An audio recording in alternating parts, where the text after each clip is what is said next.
All right, this is our next episode of True Wrestling Fan Discussions, continuing our retro pay-per-view review series. It's going to be WCW Beach Blast 1993. I'm your host, Mike. I'm Frank. Man, let's get into it. If they didn't learn they definitely didn't learn from their mistakes from the year before, as far as executing the card, the match rules, all and title defenses. And they even tried to duplicate something that was great the year before. And anytime you try to do that, it's not going to be as good as the first. So July 18th, 1993, from Biloxi, Mississippi. 8,600 on hand for this one. I'm questioning that because in the beginning, when they show you the crowd, they are about four sections completely empty. So I'm questioning that 8,600. No, legit it was. Yeah. Tony Schiavone, Jesse Ventura doing the commentary. Let's kick it off. Opening match for the WCW television title. It was Paul Orndorf defending it against Ron Simmons. Hmm. The stipulation, if Orndorf was to get disqualified, he would lose the title. Well, it's not that hard to get disqualified in here. Just throw somebody over the top rope. Oh, wait, they did. Apparently, we still got this rule in effect. I'm not in agreement with it, but it's not going to last much longer with this. The match itself, you had somebody that's past their prime versus somebody that's in their prime, and I know Ron Simmons is coming off of the World Championship run. I believe he should have had a second run in WCW. That's just my opinion because I thought he was an underutilized athlete in WCW. Hmm. Tons of talent, and for him to be knocked all the way from the WCW heavyweight title to the TV title and Orndorff itself, I just thought that they were running out of things to do with him. And I mean, to have him come into this match with all the momentum of Orndorff being disqualified previously on several TV shows, that's why the stipulation came. You would think that the momentum would be in Simmons' favor to win the title. No, because this ends with Orndorff going for a pile driver and Simmons, whether accidentally or whatever, flips him over the top rope and Yep. the referee disqualifies Said him. DQ. I just don't get it. This is what we've said a lot of times in WCW: bad booking. Yeah, Orndorff tried to hit him with the belt after the match too. Yeah, unfortunately, it didn't work. It was unsuccessful. The rivalry is not over, but to me, it pretty much is. And the idea of Simmons being a top player in WCW, to me at this point, it's pretty much 6 feet under. Hmm. Unfortunately, it seems like when Flair came back, any guys that were gone that got a shot while he was gone, it was just over for them. And it went back to the usual Vader, Sting, Flair. I mean, I don't know what do you think on that? Because I mean, No, I that's how think it felt to me. yeah. I mean, those are all great wrestlers, though. It's not like and No, then no, no. Rude, I'm not taking and anything then away from them, and then you but got and then you got Rude in the mix. I mean, this guy, Simmons should have gotten another chance, but you have some heavy hitters there. It's not like these oh no, I'm guys are. not. But like I said, I'm not taking anything away from them. It's just if you're running 7 pay-per-views a year and the same three guys running the main Yeah. event, I mean, you gotta switch it up there a little bit. And considering the fact that the WCW title once again at this pay-per-view is not even being defended, he's in the main event, but he's not. It's not being defended. But the NWA title is being defended, so Yes, it is. So our next match on the card, this one wasn't too bad. I enjoyed it because I liked Scorpio and Bagwell. Tuco yeah. Scorpio and Marcus Alexander Bagwell versus Tex Slashinger and Shanghai Pierce, or the Godwins The for Godwins. everybody else. Did you Yeah. notice on this pay-per-view you got the Godwins, you got Man Mountain Rock, you got Stone Cold Steve Austin, and there might be like one other guy that I'm missing. Yeah, you had a lot of heavy hitters. There was a meme on Facebook I seen about a month ago that it shows WCW doesn't know what to do with themselves, and it shows you at a certain time Yeah, what all they the actually guys. had. You had Hall, you had Nash, you had Austin, you Yeah. had Cactus, you had Triple H, but we don't and Edge, and it was like we don't know what to Well, do I here. mean, to be fair, Edge was, Well, Edge was later. super young. He was very, Yeah, yeah, yeah, yeah. yeah. So, But in this match, I thought, like I said, I like Bagwell and Scorpio together, the high flying mix. Schlesinger and Pierce were, I don't know, I couldn't get behind the gimmick in WCW. And of course Ventura calling them the Texicans Yeah. the whole match. Also talking about how both of these teams could be in line for a tag title shot later on, depending on who gets the victory. Bagwell had gotten a suplex on Pierce, and Scorpio with a 360 splash off the top rope is how they sealed the deal. And Scorpio and Bagwell won the match over Schlesinger and Pierce. So congratulations to them. Do you? Following this, Missy Hyatt had interviewed the television champion Paul Orndorf, and he was accompanied by the Equalizer or Dave Sullivan, however you want to see him. Yeah. Or Eva. Evo, oh jeez, 1995, boy, you gotta love it, or 94 in that case too. So our next match, I couldn't get behind either. It was Eric Watts versus Lord Steven Regal. Now, if this was an attempt to try to boost up Eric Watts to get Regal to help him, it didn't work. I always thought Eric Watts was subpar. He tried in this match. I'm not going to take that away from him, but it just felt like he had big shoes to fill with his father, Cowboy Bill Watts, but he couldn't get it going there. And in WWE, it was even less. I don't even he was there for what, less than a cup of coffee. Was he in Techno Team 2000? Yes. So that's the one that I was forgetting. That's the one that I was forgetting. I was forgetting Techno Team 2000 on this pay-per-view. That's what I'm saying. Yeah. And anything with 2000 in it, it's not going to work. Yeah, snake bit. So, but I mean, Regal, is a tremendous wrestler. He tried against Eric Watts in this match. Unfortunately, it didn't work. What was funny was when Eric Watts is coming down, they flash Regal's name. Yeah, Regal's name. Yeah, that should tell you something right there. Yeah. They don't even know your name. Yeah. So Regal was with Sir William. He gets involved in the match. Oh yeah. He had him in the STF. Mm-hmm. And Sir William hits him, Yeah. hits Watts, and Regal rolled Watts and got the pin and got the victory in typical Regal style back then. So it's at this point, I think it's not even pushing Watts. It's just like they don't really know what to do with him, and it was like that in several of his matches. So the next segment on the card, Jesse the Body Ventura interviewed Lord Steven Regal, in which Regal challenged Orndorf for the television title. So we'll be seeing that match in the soon and near future.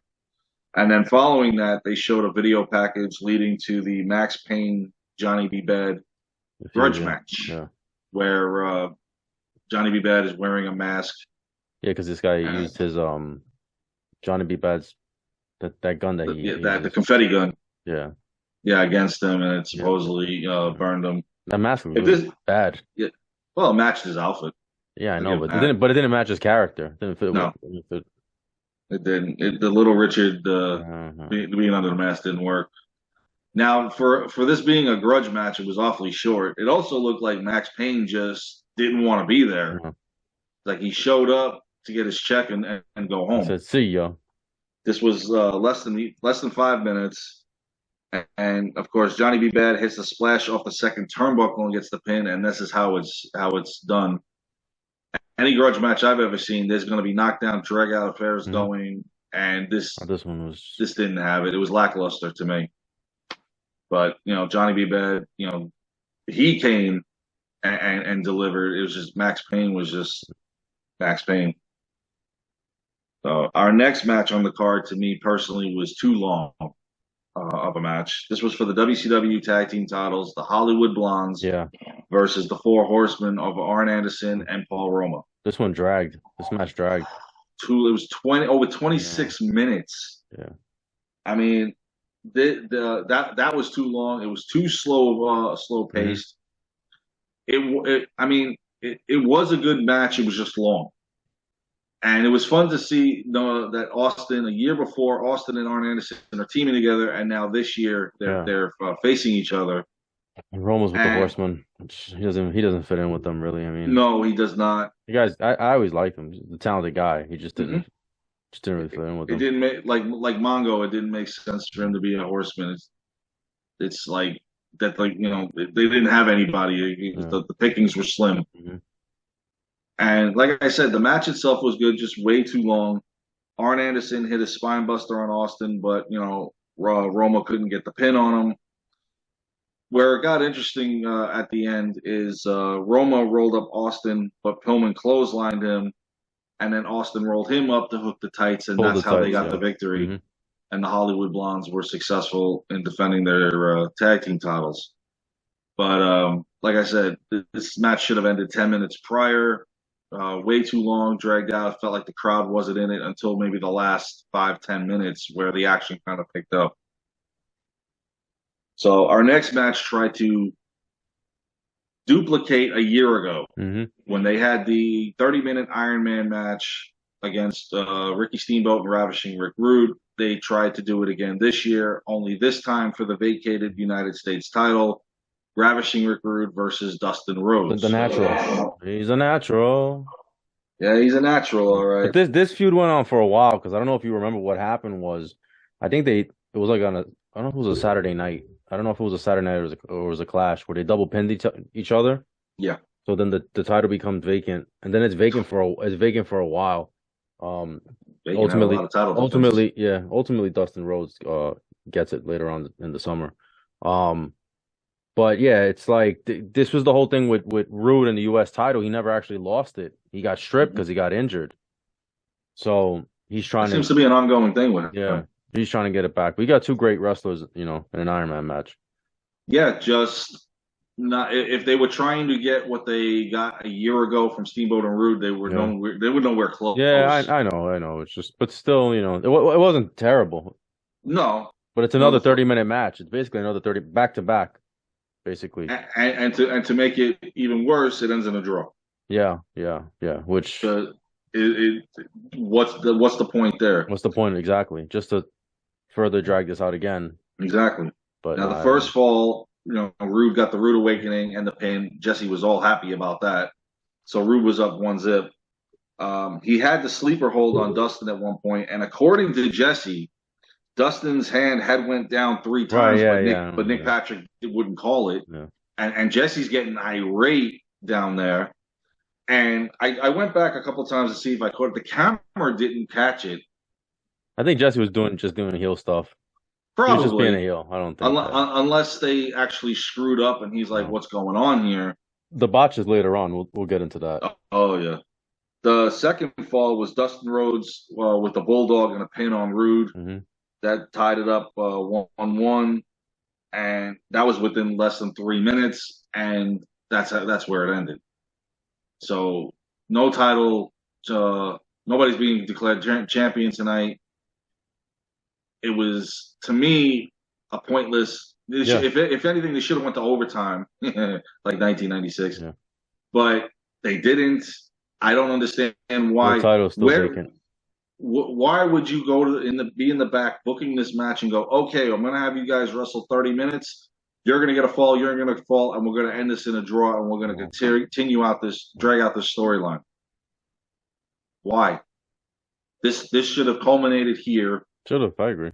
The last pin should have been gone down. It's WCW, man. Should have been. You're asking for too much. Seriously, apparently I am. So, in any event, the next segment was the video package leading up to the next match, which would be Barry Windham defending the NWA title against the Nature Boy Ric Flair. Yep. This had started way back when Flair's return, when Windham had the title, and Flair putting the strap around him. Mm-hmm. It was escalating ever since his return, and we get the match at Beach Blast. And this match itself, these two guys, when they get in the ring, I'm pretty impressed by the two of them. I was never really a Windham fan, but when he got in the ring with Nature Boy, or even Dustin Rhodes for that matter, he put on a good show. I guess to me, because I predominantly watched WWE back then, anytime he was in WWE, they did squat with him. He was past his prime by the time he was in WWE, so that's even his original run when he was tag team champion. Early on, early on he was good, but he's past his prime by the time they had later him. on, yeah. But the match itself didn't disappoint. Obviously, anybody watching this or there knows that Flair is gonna pretty much be the 10-time world Hmm. champion. Now, I don't think this was them counting the 2-time in WWE, so I believe this would make him 12. I think the 10 was strictly WCW and NWA. I don't think they were counting WWE Okay. at that point. So technically, then he would be a 12-time champion. Flair put the figure four on Windham, and this what made this ridiculous. What would make a great match with a bad ending is the ref counted Windham's shoulder down Yeah, for a pin. he screwed up. He Yeah. screwed up. Yeah, because you can So see Flair. You can see Flair's confused. Because yeah, Flair's like, even the timekeeper ringing the trying, yeah, when he yeah. went to go ring the bell, and I could see Wyndham looking up at the referee like, I mean, what? I guess Wyndham screwed up by having his, I think he did. shoulders on the mat, but even still, the referee should have known. Or even if he was supposed to, he didn't kick up. So the mistake could be on Wyndham's. Right, It right. could be on the referee with a fast count. Either way, botched Either way, ending. yeah, Flair wins. botched ending to a good match. 10-time NWA champion. Ric Flair puts the figure four on and gets a pin. Yeah. So congratulations to him. You can see the confusion at the end. So Oh, yeah. this is the last NWA title victory in WCW, because shortly after that NWA withdraws from WCW. There's a whole big lawsuit. It becomes the big gold belt, and it becomes the The international title. international title. So this is the Which, last. This is the to last me, it's the World NWA. Heavyweight Yeah, Championship. absolutely. We've spoken about that. So Oh, yeah, yeah. this is the last NWA. Even though they still. So I think NWA still recognizes Flair up until Rude gets it, and then they don't recognize Rude. What a shock. Yeah. So I can't believe that. yeah. Shivani said they were just like politicking for like more money or something. They Oh, wanted yeah.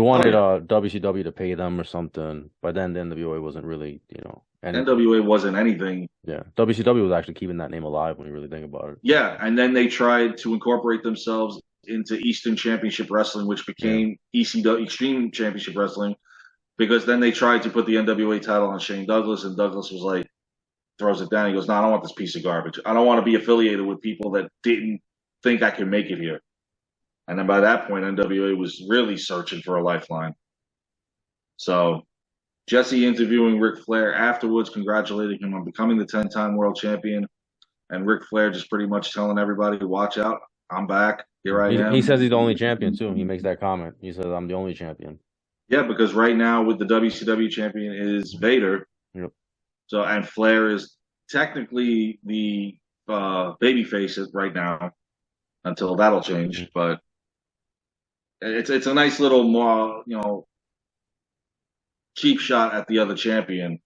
Pretty much like, if you want to prove who's the real champion, let's go. And then eventually they'll unify the titles, because Hogan, one man, one champion. So, but the two titles, I will say, from '93 into '94, it was working. Mm-hmm. Even though they had a small roster, it still worked. So, our next match on the card, the main event, which I don't know, I guess the Ric Flair match, you can make an argument could have been the main event, but thank God, because of the botched ending, it wasn't.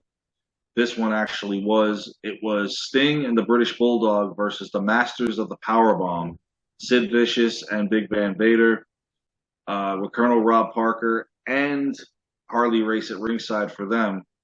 Now it's funny, the storyline with this. They offered them, tickets to go fly anywhere in the world to get out of here. You don't want none of these guys. They declined the offer. So here we go. But do you remember the movies? Remember they had that mini movie where they were on the beach going head to head, and then it was like a bomb. Yeah. In the water and everything, and it was just so stupid. WCW had some really bad mini movies. White Castle of Fear, and that one was just terrible. King of Cable. Yeah. Because they mentioned all that in this, because with Sting and Vader, another chapter in their feud. It was ridiculous. You notice they called Sting and Davey Boy the Superpowers, and then later on Bulldog becomes part of the Allied Powers. Allied Powers. They actually look like the Allied Powers coming out here. Yeah. They look cool with those jackets, man. I like Bulldog had the Union Jack, and then Sting had the Stars and Stripes. They look good together. Yeah, they did. Yeah. I was glad to see when Bulldog went there in '93 that they put him in the main event spot. The almost got the title. Yes, he didn't stay there, and he didn't get the belt. And this storyline was good up until this event. Once they introduced Shockmaster to this whole thing, Oh, but that's a little. that's It's coming. later. It's coming. It's But coming. up until here, it was fine. I It thought was great. this was man, the star power. Mhm. Vader and Sid, monster heels, believable heels. Oh yeah, And then these two, Sting and Bulldog, two of the best ever. This was good stuff. this was a really good main event. Four great guys, and it didn't disappoint at all. Except there was a botch. I'll get to that in a little bit. During the match with Harley Race holding Bulldog, Vader accidentally splashes Harley Race like we haven't seen that before. Now, this is where the botch came in. Vader whips Sting into the corner, and without Sting even being in the corner, because Sting just popped right off of it, Vader splashes nobody. So I maybe Sting missed the cue there where he was supposed to be there, or he left too early. There's no telling, but I mean, Vader Mm. clearly is running into a corner knowing he's not hitting anybody. So that Cartoon, was cartoon, maybe I don't know. yeah, So that was hard not to unsee. I liked when Davy Boy got Vader up in that suplex and held him there, man. That's power, Man, man. the boy had that Yeah, steroid power. yeah. I mean, now what's funny during this match also, Vader hits the Vader bomb on the Bulldog. Sting breaks it up. Well, He's fighting Sid on the outside. Vader hits the moonsault on Bulldog, and Sting flips through the ropes and saves him he again. saves him, yeah. So now that was cool because Sting actually jumped over the top rope Yeah, to get to him. yeah. Um, again, the ending itself, at least the pin to me was a little hokey. Oh, the crucifix? Yeah, I was expecting or hoping Bulldog gets the power slam on one of these Yeah, big boys, I know, but or the Stinger they splash barely got out of the there alive. sharpshooter. They I barely know got. you could tell. Yeah. So I think that's why they did it that way because it was like Hurry up, showing get the like pin. Let's get the hell out of here. it's kind of like they barely just beat them, like it was kind of like a lucky quick pin and then like all Yeah. right, we gotta go. Oh, they showed the dominant force of Sid Yeah. and So it was Vader in this it was match. well done. Yes, it was. And so Sting and Bulldog come away with the victory. This feud is far from over. Harlem Heat will be introduced to it eventually, and of course, unfortunately, Shockmaster, the Stormtrooper. Vader flips out after the match. Oh, did he? He snaps on Tony Schiavone. Tony Yeah, Schiavone's he actually hit scared. Tony, Yeah, and then Jesse's just sitting there. He's just sitting down, and then and Schiavone Jesse's says, like, "You want "I'm to get good." up?" So you want to get up, and eventually he does get up, but he's already gone by then. Yeah, I was really shocked that he put hands on Yeah, Tony, but yeah, I've been waiting for years for somebody to put hands on Tony. yeah. I don't mind. He's all right. Yeah, But overall, I mean, I thought the pay-per-view was all right. It was entertaining. I mean, it wasn't great, but it was better than the yeah, previous year's main event. absolutely, absolutely. So yeah, this one was pretty good. And now going forward, they renamed it Bash at the Bash at Beach the beach, yeah. for going forward in '94. But we've already done that one, so our next one that we'll be reviewing will be Yeah. 1995. All right, well, that's our review. You guys, please like, comment, share, subscribe. We'll see you guys soon. Take care.